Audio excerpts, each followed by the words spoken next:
Exposition à l'espace culturel visuel Le Cairn. Rencontre avec un duo d'artistes lyonnais, Tank et Popek.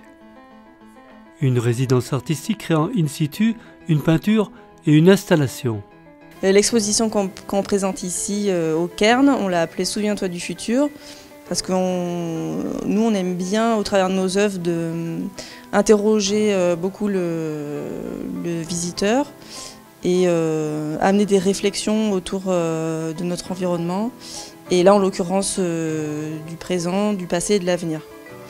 Et c'est pour ça qu'on a développé une fresque murale où on a marqué « Souviens-toi des forêts paisibles », parce qu'on veut aussi faire questionner un peu le visiteur, voilà, et l'amener dans un univers un peu fantastique aussi.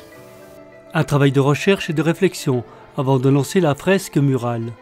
Pour le travail de fresque murale, au départ, l'idée de la composition vient toujours d'une lecture ou d'une chose qu'on a entendue ou de quelque chose qui a été porteur de sens. Et une fois qu'on a l'idée en tête, là il y a un travail de recherche de composition et plus iconographique sur la thématique qui a été choisie. Et ensuite, il y a tout un travail de dessin à la main avec un papier, un crayon, avec de l'encre de Chine. Et ensuite, une fois que le dessin est réalisé, il y a un travail de mise en couleur, de recherche de couleurs, et ensuite de mise à la teinte des peintures, et puis ensuite la peinture sur mur, quoi. Une ville construite en emballage de carton et de récupération, avec une anamorphose, nous explique l'artiste Popek. Du coup, c'est un travail de volume en carton et du coup avec un rajout d'anamorphose. Donc une anamorphose, pour expliquer à ceux qui ne savent pas ce que c'est un dessin ou une typographie qui est fait sur un volume et qui n'apparaît qu'à un point précis. Dès lors qu'on est sur d'autres points, ça prend des proportions abstraites puisqu'il est sur plusieurs plans.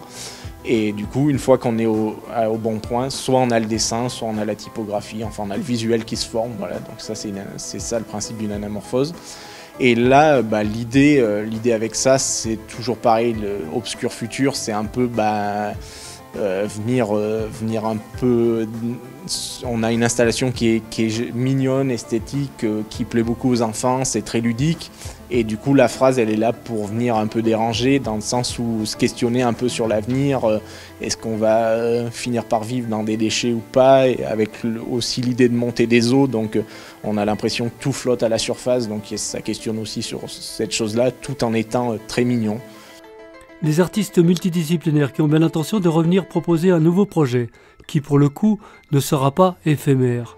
Et puis on va peut-être revenir sur Aiguebelle, oui, proposer une fresque murale l'été prochain sur un parcours artistique. Voilà, c'est l'idée qui commence à germer, voilà, de faire une façade, une première façade à Aiguebelle, voilà.